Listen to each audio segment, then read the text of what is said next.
বাজানরে mister Arif সালমানের মনে পড়ে গেল ইন তানসুরুল্লাহ ওয়া ইয়ানসুরকুম ওয়া ইউসাব্বিত আকদামাকুম ওয়া ইস্তাস্তাগীসুনা রাব্বাকুম ফাস্তাজাবা লাকুম আন্নী মুবিদ্দুকুম বিআলফিন মিনাল মালাইকাতি মুরদিফিন। বাজানরে মিস্টার আরিফ সালমান নামাজটা খুব মজা লাগাইয়া পড়তাছে, চোখ দিয়ে পানি পড়তাছে। যেই নামাজটা পড়তে লাগে 10 মিনিট 12 মিনিট নামাজটা পড়তাছে বাজার প্রায় আধা ঘন্টার ভিতরে বম্বিং হইতাছে।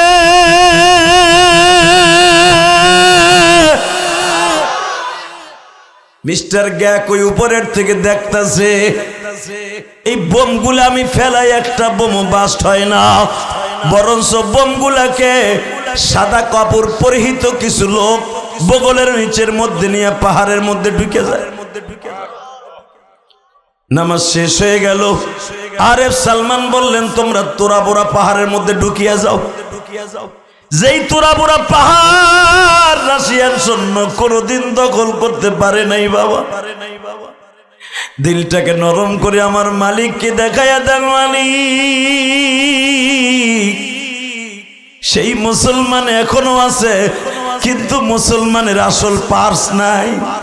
আমি দেখেছি এই পাহাড় থেকে তারা ঝাঁকে ঝাঁকে বগের মতো কবুতরের বাচ্চার মতো নেমেছে, বোমিং গুলাকে নিয়ে আস্তে আস্তে পাহাড়ের মধ্যে ঢুকে গেল।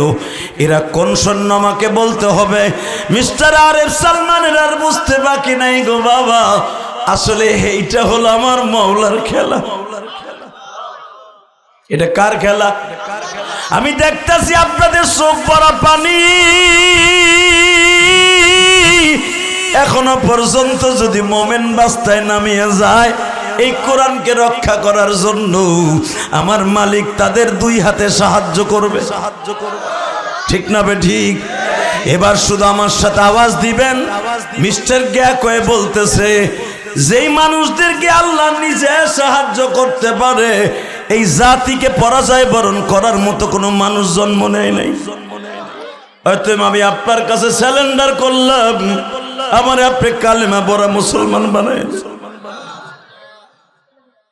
এ আমার কলিজার টুকরা ভাইরা, দেখেন তো এক ফোঁটা পানি আসে কিনা।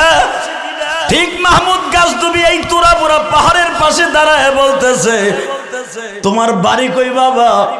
রাত 11টার সময় তুমি সরকারি বাতির নিচে দাঁড়ায় দাঁড়ায় কোরআন শরীফ পড়ো। হুজুর আমি এতিম, মাদ্রাসায় সব ছাত্রর হেরিকেন আছে, আমার হেরিকেন নেই। বাজান এই যে যারা হাফেজ সাহেব আছে 20 বছর 25 বছর আগে যখন কারেন্ট ছিল না, অধিকাংশ মাদ্রাসায় বাবা কারেন্ট থাকতো না, হেরিকেনে আমরা লেখাপড়া করছি, তাই না? বিসমিল্লাহির রহমানির রহিম।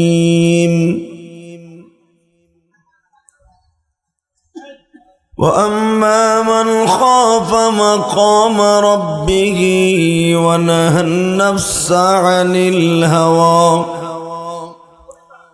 فإن الجنة هي المأوى. وقال الله تبارك وتعالى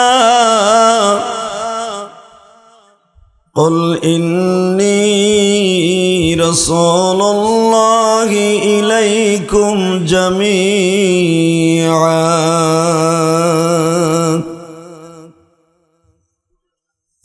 إن الله وملائكته يصلون على النبي يا أيها الذين آمنوا صلوا عليه وسلموا تسليما. اللهم صل على محمد وعلى آل محمد كما صليت على إبراهيم وعلى آل إبراهيم ইন্নাকা হামিদুম মাজিদ। সকলে বলে আলহামদুলিল্লাহ।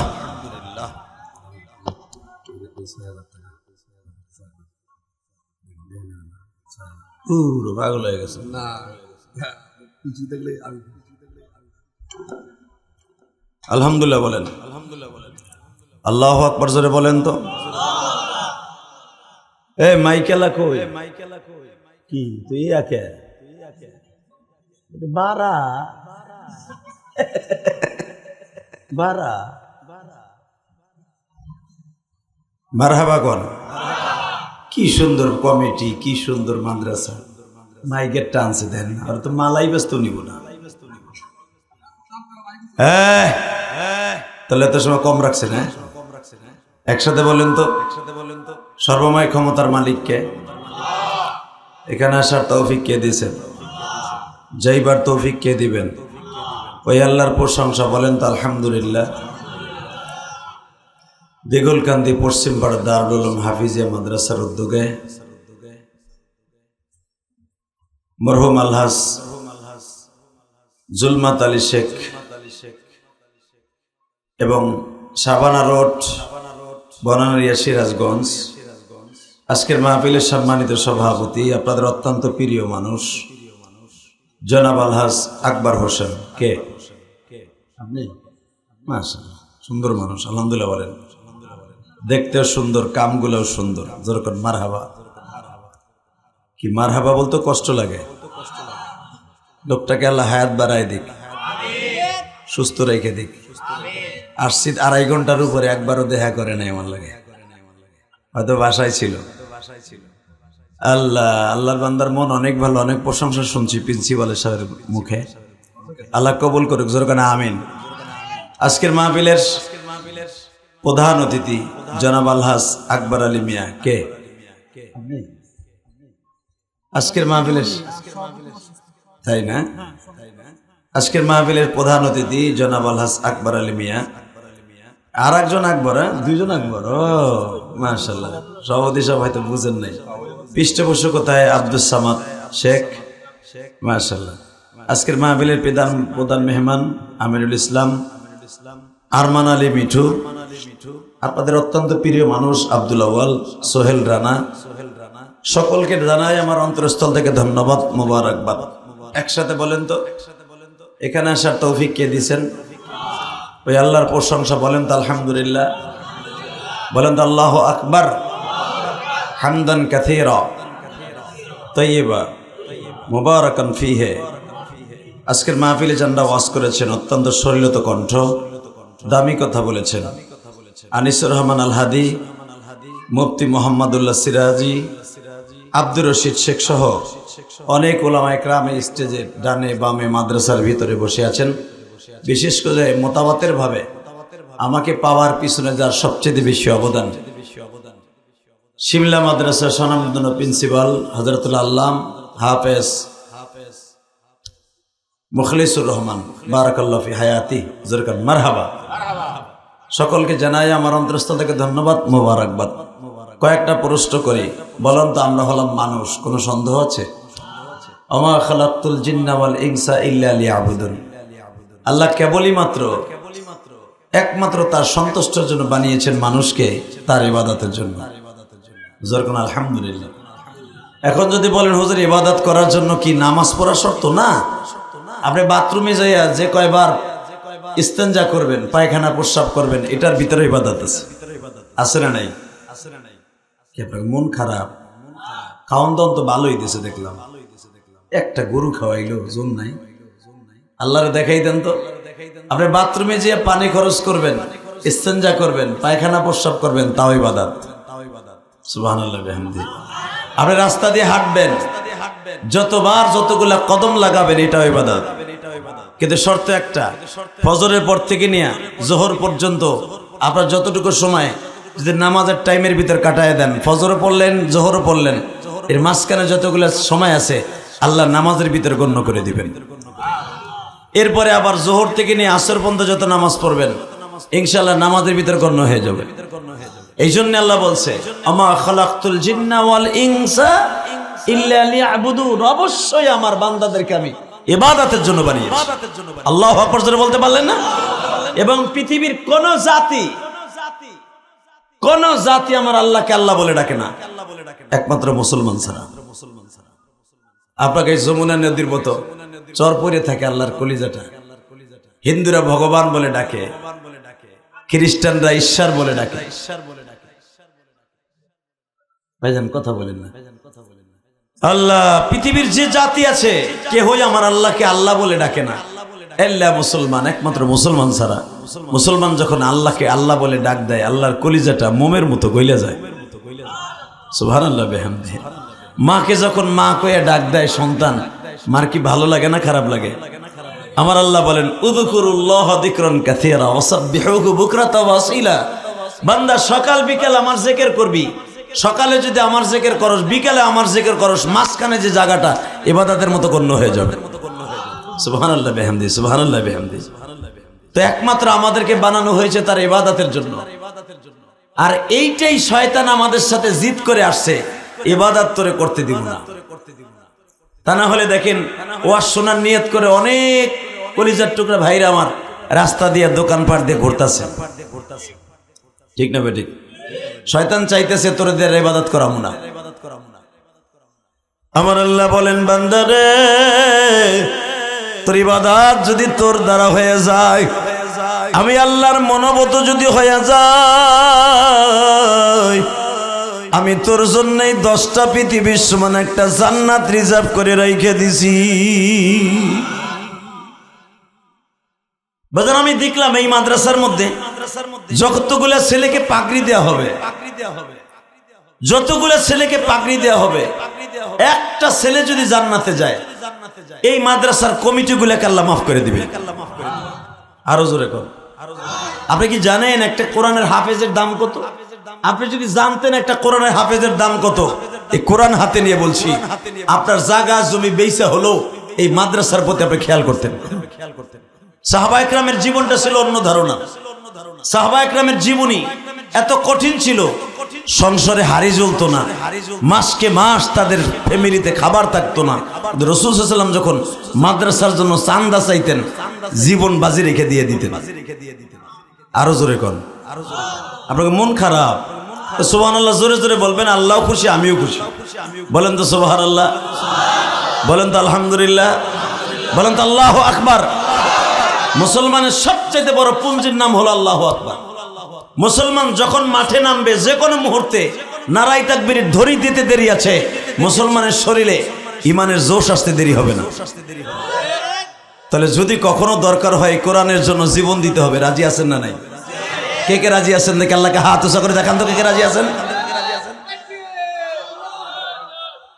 কি বইয়া বইরা ধারাই পরে একটা তাকবীর দে, দাঁড়াও তো দেখি গিরা কি জোর আছে, মারো তো জোরে।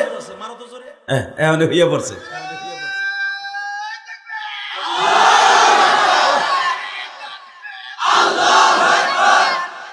শেষ, তোমার চার্জও শেষ, দোনোটা চায়না ব্যাটারি। হালাকে তাকবীর যখন দিবেন জোর শোকের সাথে খাড়ায় দিবেন, আল্লাহ খুশি হয়, বক্তাও খুশি হয়। আর তাকবীর এইভাবে দেবেন, লিল্লাহে তাকবীর, দিন ইসলাম, দিন ইসলাম, আল কোরআনের আলো, লিল্লাহে তাকবীর। এই যে বাজানরা বসেন, আপনি আল্লাহর ওলি, বসেন বসেন বাবা বসেন। এই যে তালবে ইলম কলিজারা বসো, তোমাদের অনেক দাম, বসো, বসে পড়েন ইনশাল্লাহ। বলেন তো যারা দাঁড়ায় আছেন মাদ্রাসার বারান্দা, আমি উদাত্ত আহ্বান জানাবো, বসে পড়েন, সবাই বসে পড়েন। আল্লাহ আসলে কি জানেন, আমি আরো দেরি করে উঠতাম, কিন্তু আর একটা প্রোগ্রাম আছে, তো এই জন্য মোহতাম সব খুব তাড়াতাড়ি আমার উঠাই দিয়েছে। আমার তো আজকে একটা প্রোগ্রাম না, আপনাদের আলহামদুলিল্লাহ আর একটা প্রোগ্রাম আছে, এই জন্য আপনাদের সামনে আগেই বসছি। শুধু আমার সাথে খুব তাড়াতাড়ি প্যান্ডেলটা সুন্দর করে দিবেন। কিছু মোলাক্কাস দামি কথা বলে আমি গুনাহের জন্য আমল করতে পারি, আপনারাও আমল করতে পারেন। কিছু কথা বলে মোজাকারা করে বিদায় নেব ইনশাআল্লাহ। আবার যদি আল্লাহ কোনদিন বাঁচায় রাখে, আবার দেখা হবে, সেদিন একটা লই আমল, মনের তৃপ্তি সহকারে কথা বলবো ইনশাআল্লাহ। বলেন, শুধু একটা কথার উত্তর দিবেন, মুসলমান কোনোদিন কোনো কাজে ভয় পায় না। কথা ঠিক না বে ঠিক? জোরে বলেন, আরো জোরে। ভয় পায়? হ্যাঁ, আপনাদের জানা আছে মোহাম্মদ বিন কাসেম রোমান সৈন্য হলো 1.5 লাখ, আর মুসলমান মাত্র 40,000। 3 ডাবল। মারহাবা বলেন। মোহাম্মদ বিন কাসেম সেই টাইগ্রিস নদীর সামনে দাঁড়িয়ে রোমান সৈন্যদের বিরুদ্ধে সবাই বলল, উস্তাদ এই সাগর পাড়ি দিয়ে সম্ভব নয়, যাওয়া যাবে না। আল্লাহর কুতুব বললেন, তোমায় কি ভুলে গিয়েছো? ইন তানসুরুল্লাহ ওয়া ইয়ানসুরুকুম ওয়া ইউসাব্বিত আকদামাকুম। মুমিন যখন আল্লাহকে অগ্রসর, আল্লাহর দ্বীন প্রতিষ্ঠার জন্য মাঠে নামবে, আল্লাহ তাদের পাও দুটাকে শক্তিশালী করে দেবে। আরো জোরে বলেন। আপনাকে ঠেলা গাড়ির মতো সুবহানাল্লাহ বলাই তো, এটা কেমন যেন লাগতেছে আমার কাছে। আমি জানি এরপরে তো আপনারা আওয়াজ দিবেন। মুহাম্মদ বিন কাসেম যখন বললেন, মুসলমান কোন কাজে কখনো পিছপা হয় না, মুসলমানের কদম থাকবে সামনে, নজর থাকবে সামনে, ঠিক না ঠিক? মুসলমানের বিজয় হবে। মুসলমান যখনই মাঠে নামবে আল্লাহকে স্মরণ করবে, যে কোনো মুহূর্তে আল্লাহ তাকে সাহায্য করবে। ইন তানসুরুল্লাহ ওয়া ইয়ানসুরুকুম ওয়া ইউসাব্বিত আকদামাকুম। মুসলমানের কদমকে আল্লাহ শক্তিশালী করে দেবে, এটা আল্লাহর ওয়াদা। যদি আল্লাহর ওয়াদা না থাকে কোরআন শরীফ উঠাই নিয়ে যেতে হবে। এখানে পৃথিবীর কোন কিতাবে কোন হাদিসে পাবেন না যে আল্লাহ মুমিন যারা কাফেরদেরকে আল্লাহ কখনো সহযোগিতা করবে। আজকে দেখা গেছে মুসলমান মার খায়, মুসলমান প্রতিবাদ করতে পারে না। কথা ঠিক না ঠিক? তা না হলে আমাদের পার্শ্ববর্তী দেশ আকাডা মুদি সারা জীবন মুসলমানের হাতের মার খেয়েছে। কথা বলেন না কেন? পাশের আফগানিস্তান, পাশের দেশ আফগানিস্তান, সারা জীবন আফগানিস্তান শাসন করেছে এই ইন্ডিয়াকে। যেরকম ভাবে ইন্ডিয়াকে শাসন করত, আপনাদের একজন অলির নাম জানা আছে আপনাদের, মোহাম্মদ বিন কাসেম। এবং তাই নাই, মাহমুদ গাজনবী যার নাম ছিল, মারহাবা বলেন। নাম কি? মাহমুদ গাজনবী 17 বার সৌদি আরব, 17 বার আফগানিস্তান থেকে এই ভারতবর্ষকে বিজয় করেছে। আপনারা জানেন না, ইতিহাস ঘেটে দেখবেন মুসলমান যতবার বিজয় লাভ করেছে ততবার হিন্দুরাও এতবার বিজয় লাভ করতে পারে না। কারণ কি জানেন? মুসলমানকে আল্লাহ সাহায্য করবে, এটা আল্লাহর ওয়াদা। আর মাহমুদ গাজনবীর ভিতরে আল্লাহ একটা জিনিস দিয়েছিলেন যা পৃথিবীর রাজা বাদশাদের মধ্যে ইদানিং আসবে কিনা জানি না। উনি আল্লাহকে প্রচন্ড ভালোবাসতেন, তার নবীকে প্রচন্ড ভালোবাসতেন, এমনকি জীবনের বিনিময় হলো এই কোরআনের জন্য জীবন দিতে প্রস্তুত হইতেন। আলহামদুলিল্লাহ বলেন। মাহমুদ গাজনবী সবচাইতে তার ডিমান্ডের পিছনে, তার এত উচ্চঙ্গে যাওয়ার পিছনে একটা মাত্র কারণ, মাহমুদ গাজনবী রহমতুল্লাহ আলাইহি সারা জীবন তার লাইফটাকে, লাইফ স্টাইলটাকে 3 ভাগে বিভক্ত করেছেন। 1 নম্বরে বিভক্ত করেছেন, উনি সারা দিন যুদ্ধের কাজে ব্যস্ত থাকতেন, রাত হলে আমার মাওলার কুদরতি পায়ে সিজদা দিতেন। আরো জোরে বলেন। যেটা ছিল নবীদের কাজ, আমার নবী সারা দিন রাষ্ট্র পরিচালনা করতেন, রাত হলে আমার আল্লাহর কুদরতি পায়ে সিজদা দিতেন। সুবহানাল্লাহ বিহামদি, সুবহানাল্লাহ বিহামদি। তো তাকান আমার দিকে। মাহমুদ গাজনবী একদিন বিচারে কাজ শেষ করে বাসার দিকে যাবে। ইন্দিবিন টাইমে দেখে, আজকে যেরকম ভাবে শুনলাম অনেকটি ছেলেকে পাগড়ি দেওয়া হবে, আলহামদুলিল্লাহ বলেন। একটা ছেলে সরকারি বাতির নিচে দাঁড়ায় দাঁড়ায় আমার মাবুদের কোরআন ঝুলে ঝুলে তেলাওয়াত করতেছে। সরকারি বাতি তদনীতিন কালে তার ইলেকট্রিসিটি ছিল না, হেজাক লাইট ছিল, হেজাক লাইট। হেজাক লাইটের পিছনে দাঁড়ায় রাত 11টার সময় একটা ছেলে আমার মাওলার কালামকে দাঁড়ায় দাঁড়ায় এইভাবে তেলাওয়াত করতেছে। আউযু বিল্লাহি মিনাশ শাইতানির রাজীম, বিসমিল্লাহির রহমানির রহিম। তার সবক সে তেলাওয়াত করতেছে। তো মাহমুদ গাজনবী দূরের থেকে অনুধাবন করতে পারলেন যে এই ঠান্ডা আবহাওয়ার মধ্যে এত শীত, এই ছেলেটা সরকারি বাতির নিচে, কুপ্পির নিচে, হেজাক লাইটের নিচে দাঁড়ায় দাঁড়ায় কোরআন শরীফ পড়ে। ছেলেটা কে? মাহমুদ গাজনবী এত বড় তেজস্ব বাদশা বাবা, পাশে দাঁড়ায় জিজ্ঞেস করছে, বাবা তোমার নাম কি? আমার নাম আব্দুল্লাহ। বাড়ি কোথায়? আমার বাড়ি তোরাবোরা পাহাড়ের ওই পাশে। আফগানিস্তানের সবচেয়ে একটা দামি পাহাড় তোরাবোরা পাহাড়, যেটা রাশিয়ার সৈন্যরা, আমেরিকার সৈন্যরা দখল করতে পারে নাই। সুবহানাল্লাহ। আর এই পাহাড়টার কারণে আল্লাহ পাক, এই জালালাবাদের এই পাহাড়টার কারণেই আফগানিস্তানে এখনো পর্যন্ত জালিমরা অ্যাটাক করতে পারে না। আপনারা জানেন 1988 সালে আরএফ সালমান যখন আফগানিস্তানের কমান্ডার ইন চিফের দায়িত্ব পালন করতেছিলেন, নাম ছিল আরএফ সালমান। উনি এত আল্লাহ ভীরু ছিলেন, এত আল্লাহ ওয়ালা ছিলেন, সারা দিন যুদ্ধ করতেন, সারা রাত আল্লাহর কুদরতি পায়ে সিজদা দিতেন। তো যখন আফগানিস্তানের যুদ্ধ লেগে গেল, আরএফ সালমান হলো মুসলমানের কমান্ডার, আর হিন্দু অর্থাৎ খ্রিস্টানদের রাশিয়ান সৈন্যদের কমান্ডার ছিল মিস্টার গ্যাকওয়ে। কি নাম? জোরে কোন? গ্যাকওয়ে। আগো নাম ওজরম কাম হেম। আমাদের নাম কি? আব্দুর রহমান। আমাদের নাম কি? আকবর হোসেন। আমাদের নাম কি? আরেকজন আফগার হোসেন, আরেকজনের নাম আব্দুল সামাদ। মারহাবা বলতে পারলেন না? নাম কি? নামের সাথে আমার মাওলার কামের মিল আছে, আর অগর নামের সাথে কুত্তায় মতে না। নাম কি? টনি বিলাই, জ্যাক সিরা, জনি সনি কয় জমি, গিয়ার হাত সয়ডা, থাবো আম্বু কিং। আরে নাম রে, কথা কন না কেন? জোরে কন, আরো জোরে। নাম কি? Bush, Tony Blair. এগুলো নাম না? নাম খুঁজে দেখো, নাম কইছি একটাও জানোয়ারের নাম না, সব মানুষের নাম। কথা কন না কেন? এদিক দিয়ে মিস্টার গ্যাকওয়ে হলো রাশিয়ার সৈন্যদের কমান্ডার, আর মুসলমান সৈন্য কমান্ডার হলো, বাহিনীর প্রধান হলো মিস্টার আরএফ সালমান। হ্যাঁ, সুবহানাল্লাহ বাইতে যে কইও। এই মুসলমানের সন্তান, মুসলমানের শক্তি আল্লাহর কাছে আছে না নাই? দাম আছে না নাই? মুসলমান এখনো পর্যন্ত যদি কড্ডার মরে দাঁড়ায় নাকবের দানাই তাকবীরে ধ্বনি দেয়, দোকান ফেলাইয়া মুসলমান দোকানের বাস লইয়া বেঈমানের বিরুদ্ধে নেমে যাবে। এটা হলো মুসলমানের গুণ এখনো পর্যন্ত। আর বেঈমানগুলো নারাই তাকবীরের ধ্বনি শুনলে ওরা আরো খেরে মাছার নিচে পলা। হ্যাঁ, আল্লাহ। তো মিস্টার গ্যাকওয়ে 12,000 সৈন্য লইয়া জমিন থেকে প্রায় 40,000 ফিট উপরে জেট বিমান নিয়ে স্কট ক্ষেপণাস্ত্র নিক্ষেপ করবে সিদ্ধান্ত নিছে। এই জালালাবাদে, এই তোরাবরা পাহাড়, যেখানে ঘটনা ঘটতেছে মোহাম্মদ গাজনবীর জামানায়। আল্লাহু আকবার বলতে হবে। তো আফগানিস্তানে এই মিস্টার আরএফ সালমান যখন নিচে আসরের নামাজ পড়তেছে, ইন দি মিন টাইমে মিস্টার গ্যাকওয়ে 40,000 ফিট উপরের থেকে দেখতেছে মুসলমান সৈন্যগুলি পাগড়ি মাথায় দেয়া, টুপি মাথায় দিয়া, মাশাআল্লাহ, তারা কে জানো কিভাবে রুকু দেয়, সেজদা দেয়, জমিন একবার বুট হয় আর একবার এক্সারসাইজ করে। তারা তো বুঝে না নামাজ কারে কয়। মিস্টার গ্যাকওয়ে বলতেছে ফায়ার, ফায়ার করে বাড়ি সুযোগ। এগুলা মুসলমান সৈন্য 3,000 মাইরে ফেলানো সম্ভব। যখনই ফায়ার করতেছে, মিস্টার আরএফ সালমান ইমামতি করতেছে। এবার একটা আওয়াজ দিয়েন, খাবার জায়গা আর নাই, তুমি হেনে বই খাইতেছো বোর চোখ পাকি দিয়া।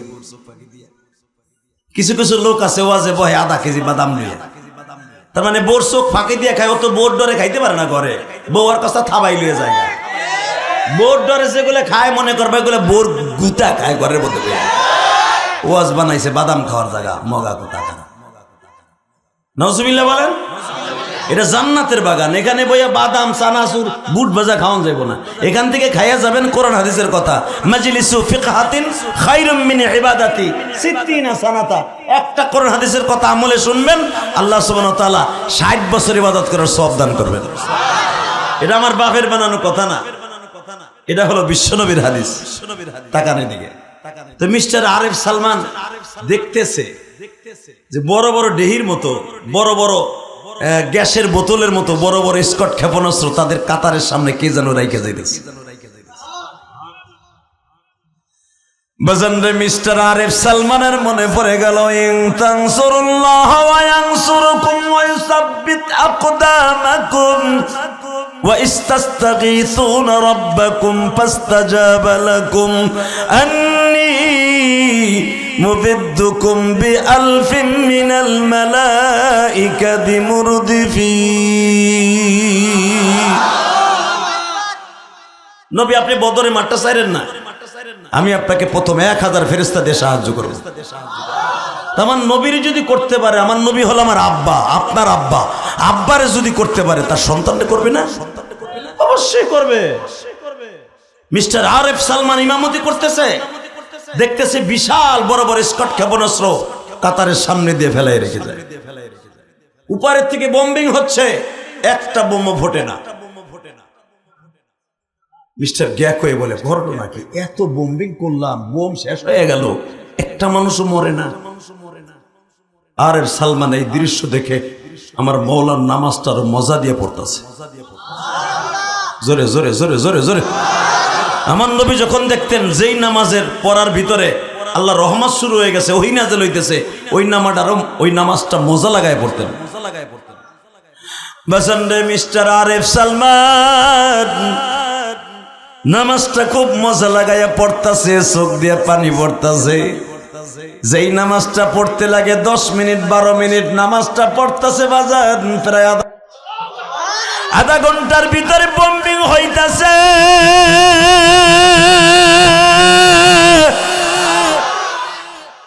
মিস্টার গ্যাকওয়ে উপরের থেকে দেখতাছে এই বোমগুলো আমি ফেলাই, একটা বোম বাস্ট হয় না, বরঞ্চ বোমগুলাকে সাদা কাপড় পরিহিত কিছু লোক বগলের নিচের মধ্যে নিয়ে পাহাড়ের মধ্যে ঢুকে যায়। নামাজ শেষ হয়ে গেল। আরেফ সালমান বললেন, তোমরা তোরাবোরা পাহাড়ের মধ্যে ঢুকিয়া যাও। যেই তোরাবোরা পাহাড় রাশিয়ার সৈন্য কোনদিন দখল করতে পারে নাই বাবা। দিলটাকে নরম করে আমার মালিককে দেখাইয়া দেন, মালিক সেই মুসলমান এখনো আছে, কিন্তু মুসলমানের আসল পার্স নাই। ঠিক না বেঠিক? মিস্টার আরেফ সালমান সৈন্যদেরকে ডেকে ডেকে বললেন, দেখছো এত বোমা জীবনে দেখছো? না স্যার, এই বোমাগুলো যে বাস্ট হয় না, এটা কে করেছে? বলে আল্লাহ। অবশ্যই আজ থেকে আমার সাথে হাতে হাত দিয়ে ওয়াদা করো, আমার আফগান স্বাধীন হওয়ার আগ পর্যন্ত মাঠ ছাড়ব না। মিস্টার গ্যাকওয়ে জেট বিমান অবতরণ করলেন, বিমান থেকে নামলেন, পতাকা উড়াইয়া দিলেন, আমরা স্যালেন্ডার করলাম, আমাদের পরে যেন আক্রমণ করে না হয়। মুসলমানের কাজ হলো, কোনো মুসলমান কোনো বেঈমান যদি স্যালেন্ডার করে তার গায়ে হাত দেয় হারাম। পতাকা বৈঠক হলো। মিস্টার গ্যাকওয়ে জিজ্ঞেস করে, এখন দিলটা নরম করবেন? মিস্টার গ্যাকওয়ে জিজ্ঞেস করে, আরেফ সালমান সাহেব, আমি সব কিছু মেনে নিলাম, এই তোরাবোরা পাহাড়ের ভিতর থেকে আপনার কত হাজার সৈন্য আছে যে আমার বোম্বিং করার সাথে সাথে আমার বোমগুলা তারা বগলের নিচে করে ভিতরে ঢুকে যাইত। আরেফ সালমান বলে, না তো মিস্টার গ্যাকওয়ে সাহেব, আমার তো 3500 সৈন্য এই ঘাটির মধ্যে, আমার তো এই পাহাড়টা রক্ষণাবেক্ষণের জন্য 3500 সৈন্য নিয়ে আমি মাঠে ছিলাম, আমার তো বেশি করে সৈন্য নাই। মিস্টার গ্যাকওয়ে বলতেছে, না, ওই গডের কসম, ওই আল্লাহর কসম, আমার এই চোখ দিয়ে দেখেছি, দূরবীনের মাধ্যমে হাজার হাজার সৈন্য এই পাহাড়ের মধ্যে আছে। জোরে জোরে জোরে জোরে জোরে জোরে। আমি দেখেছি এই পাহাড় থেকে তারা ঝাঁকে ঝাঁকে বগের মতো, কবুতরের বাচ্চার মতো নেমেছে, বোমিং গুলাকে নিয়ে নিয়ে আস্তে আস্তে পাহাড়ের মধ্যে ঢুকে গেল। এরা কোন সৈন্য আমাকে বলতে হবে। মিস্টার আরেফ সালমানের আর বুঝতে বাকি নাই গো বাবা, আসলে এইটা হলো আমার মওলার খেলা। এটা কার খেলা? আমি দেখতেছি আপনাদের চোখ ভরা পানি, এখনো পর্যন্ত যদি মোমেন বাস্তায় নামিয়ে যায়, এই কোরআনকে রক্ষা করার জন্য আমার মালিক তাদের 2 হাতে সাহায্য করবে। ঠিক না বে ঠিক? এবার শুধু আমার সাথে আওয়াজ দিবেন। মিস্টার গ্যাকওয়ে বলতেছে, যেই মানুষদেরকে আল্লাহ নিজে সাহায্য করতে পারে, এই জাতিকে পরাজয় বরণ করার মতো কোনো মানুষ জন্ম নেয় নাই। অতএব আমি আপনার কাছে স্যালেন্ডার করলাম, আমার আপনি কালেমা পড়া মুসলমান বানায়। এ আমার কলিজার টুকরা ভাইরা, দেখেন তো এক ফোঁটা পানি আসে কিনা। ঠিক মাহমুদ গাজনবী এই তোরাবোরা পাহাড়ের পাশে দাঁড়ায় বলতেছে, তোমার বাড়ি কই বাবা? রাত 11টার সময় তুমি সরকারি বাতির নিচে দাঁড়ায় দাঁড়ায় কোরআন শরীফ পড়ো। হুজুর আমি এতিম, মাদ্রাসায় সব ছাত্রর হেরিকেন আছে, আমার হেরিকেন। বাজান এই যে যারা হাফেজ সাহেব আছে 20 বছর 25 বছর আগে যখন কারেন্ট ছিল না, অধিকাংশ মাদ্রাসায় বাবা কারেন্ট থাকতো না, হেরিকেনে আমরা লেখাপড়া করছি, তাই না হুজুর? আমি পড়ছি গোপালগঞ্জে, আমি পড়ছি, ওই হাফেজ সাহেব পড়ছে, যে আমার দাওয়াত দিয়েছে সেও পড়ছে। হেরিকেনে তেল দিলে জ্বলে, তেল না দিলে জ্বলে না, কথা বলে না কেন?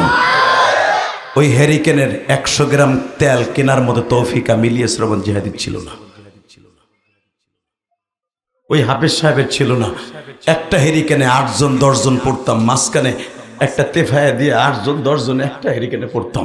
আমি সেই ইলিয়াস রহমান জিহাদি, সেই হাফেজ সাহেব, ওই যে বালিশটা মাথায় দিয়ে যখন মাঝে মাঝে ওই কথাগুলো ভাবি, অস্ত্র প্রবাহিত হয়, অজরে ঝরতে থাকে। এই ইলিয়াস, তুই তো সেই ইলিয়াস, আজকে কোটি কোটি টাকা খরচ করে মসজিদ মাদ্রাসা খরচ, তুই তো জানোস না, ভুলে গেছস গা যে 100 গ্রাম কেরাসিন তেল কিলে পড়ার মতো তৌফিক তোর ছিল না, তোর ঘরে মা ছিল না, তোর টিফিনের জন্য 10টা টাকা দেওয়ার মতো কেউ ছিল না, তুই তো সেই ইলিয়াস।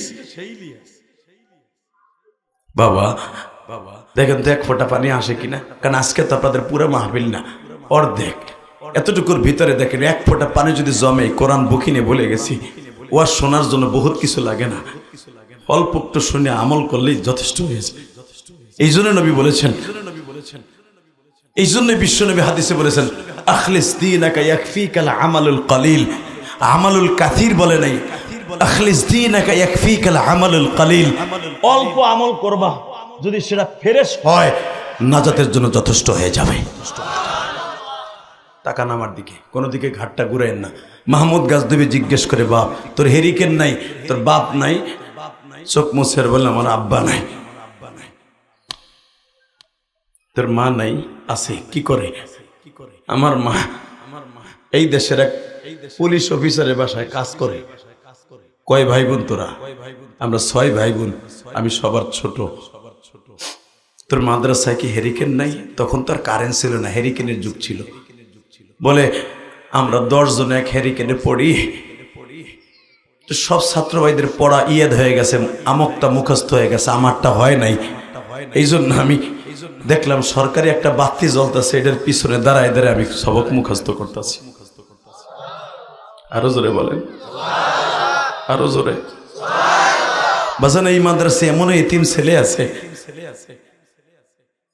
ওর কাছে টিফিনের একটা টাকাও নাই, এই মাদ্রাসায় মাগনা খায়, যদি কমিটির কিছু চাউল ডাইল আছে তাই খায়, আর বডিকে টাকা দিয়ে খাওয়ার মতো তৌফিক নাই। বাজানলে ভালো করে বুঝবেন, কওমি মাদ্রাসাগুলো আল্লাহ এইভাবেই চালায় গো বাবা। মাহমুদ গাজনবী জিজ্ঞেস করে, আব্দুল্লাহ রে, তোর মায় পুলিশ অফিসারের বাসায় কাজ করে, 6 ভাই বোন রে কেমনে পালে? বলে আল্লাহ দেখে রাখে। তুই কোন মাদ্রাসায় পড়স? তোরা পুরা পাহাড়ের গুহার পাশে আমাদের মাদ্রাসা। মাহমুদ গাজনবী বলে, চল যাই। মাদ্রাসার প্রিন্সিপালকে ডাক দিছে, প্রিন্সিপাল সবুজুর এদিকে আসেন, বলেন এই ছাত্র 11টার সময় কই যায়? পাহাড় অঞ্চলে। একবার খবর লইছেন? স্যার স্যার আমি বুঝতে পারি নাই যে কখন কি বের হয়ে যে পড়তেছে, আমি তো জানি না। মাহমুদ গাজনবী বলে, কেমন প্রিন্সিপাল আপনি? আপনার ছাত্র সিরাজগঞ্জ শহরে যায় সিনেমা দেখে, আর আপনি মাদ্রাসায় ঘুমান। আপনার ছেলে রেল স্টেশনের ওইখানে মেলা দেখতে যায়, আর আপনি মাদ্রাসায় ঘুমান 12টার পরে। এরকম হয় না? এই জন্য কি প্রিন্সিপালের দোষ হবে? না। মাহমুদ গাজনবী জিজ্ঞেস করে, আপনার এই ছেলেটা খারাপ কোনো কাজে যায় নাই? আমার আশ্চর্যের বিষয়, ও সরকারি বাতির নিচে দাঁড়ায়া এই ঠান্ডার মধ্যে এই পাহাড়ি অঞ্চল, আর পুরো শরীরে ফ্রিজ হয়ে গেছে, কোল্ড হয়ে গেছে, এই বাতির নিচে দাঁড়ায় কোরআন শরীফ পড়ে। এর খবর আপনি নিছেন একবার? স্যার ভুল হয়ে গেছে আমার, আপনার মাদ্রাসায় কতটা হেরিকেন লাগবে? এতটা, কালকে সকালে চলে আসবে। সুবহানাল্লাহ। আস্তে কইলে বোবা হইয়া মরবা। হ্যাঁ, পৃথিবীর সব দেশের সেনা প্রধান যদি, সারা দুনিয়ার বাদশা যদি এরকম হয়ে যাইতো, না জানি এই দেশের কোনো একটা গরিবও পাওয়া যাইতো না। কথা ঠিক না? বরঞ্চ গরিবদের শোষণ করে, নিজেরা পেট মোটা করে আজকে সারা পৃথিবীতে গরিবদেরকে চোর বানায়। যাদের কলমের খোঁজায় কোটি কোটি টাকা চুরি হয়, তারা চোর না, চোর হলো যারা 5 টাকা চুরি করে সে। কথা বলেন না কেন? 70 টাকা নামার দিকে। এই জমিনের মালিককে আপনার মাদ্রাসায় কয়টা হেরিকেন লাগবে? এতটা, কালকে চলে আসবে। একটু জোরে কন, আর একটু জোরে। কত বেরেল তেল লাগবে? এত বেরেল, কালকে চলে আসবে। আপনার মাদ্রাসায় কতটা কতটা কতটা ছাত্রর জামা পায়জামা লাগবে? এতটা, চলে আসবে। সব কিছু দেওয়ার পরে কত বস্তা গম লাগে? কারণ আফগানিস্তানের জাতীয় খাবার হলো রুটি। আল্লাহ যখন বলছে চলে আসবে, আফগানিস্তানে বাদশাহ মাহমুদ গাজনবী বলতেছে, একটা কথা বলি কি আব্দুল্লাহ রে, আমি তোর মাদ্রাসায় এত কিছু ফ্যাসিলিটি দিলাম, আমি আমি বাদশাহ হিসাবে, কিন্তু তোর কাছে আমি 2টা জিনিস চাই। 2টা জিনিস। এখন কানবেন। 2টা জিনিস কি চান? আমি গরিব মানুষ, আমার কাছে কি আছে? হে আব্দুল্লাহ, আমি 2টা জিনিসের মধ্যে একটা জিনিস চাই। তুই আমারে নবীর কাছে একবার বলে দিবি, তুই কোরআন শরীফ পড়ার সময়, আমি জীবনের নবীর স্বপ্নে দেখতে পারি না, যেন একবার স্বপ্নে দেখতে পারি। আমার জীবন আর কোনো আশা নেই। 2 নম্বরে আর একটা কাজ তুই করবি। আমি এই আফগানিস্তানে একটা ভালো লোকের সন্ধান চাইতেছিলাম, যেই লোকটার সন্ধান যদি আমি জীবনে একবার পাই, আমি তার জুতা 2টাকে আমার এই চাদর দিয়ে মুছে দিব।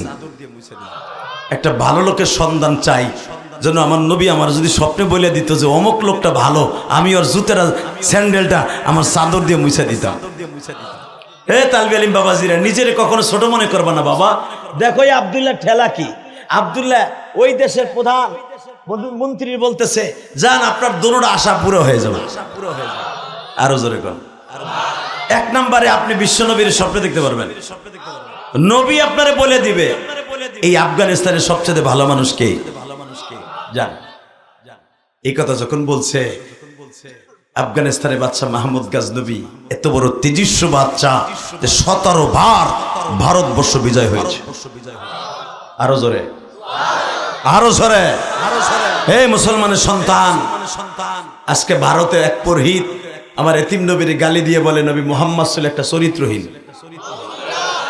নাউজুবিল্লাহ, আসতে বলে আল্লাহ বেজার হয়ে যাবে। ভারতের একটা পান্ডা, একটা বদমাইশ চির জাহান্নামী কীট, সে আমার নবীর চরিত্র নিয়ে কথা বলে। কত বড় সাহস! কথা বলেন না কেন? বিগত সরকার আমলে কেউ তার বিরুদ্ধে কথা কইতে সাহস পায় নাই। কেউ না পারলো, আমরা বলতেছি ওই পুরোহিতকে যদি ফাঁসির মঞ্চে ঝুলানো না হয়, সারা পৃথিবী থেকে ভারতকে বয়কট করব। রাজি আছেন না নাই? কে কে রাজি আছেন? আল্লাহকে হাত তুলে দেখায় দাও।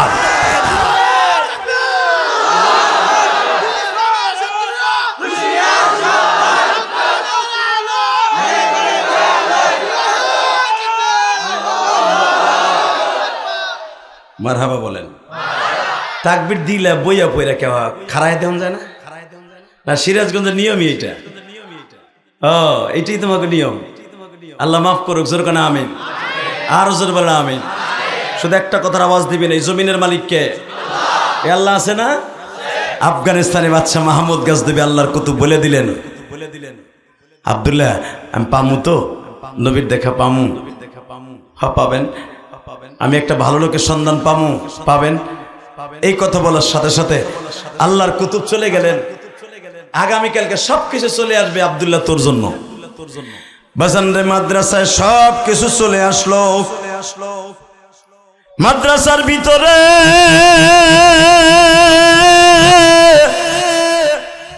কাপড় চোপড় চলে আসলো, খাবার দাবার সব চলে আসলো। এই সমস্যা কি? সব চলে আসলো। আব্দুল্লাহ জিজ্ঞেস করলো, আল্লাহ মাহমুদ গাজনবী আমার জন্য সে সবকিছু করলো, তুমি তার মনের আশাটা পুরো করে দিও। সে 2টা জিনিস চাইছে, আমার মাদ্রাসায় এতগুলো জিনিস দিল, মাত্র 2টা জিনিস চাইছে, তোমার কাছে দিয়ে দিও।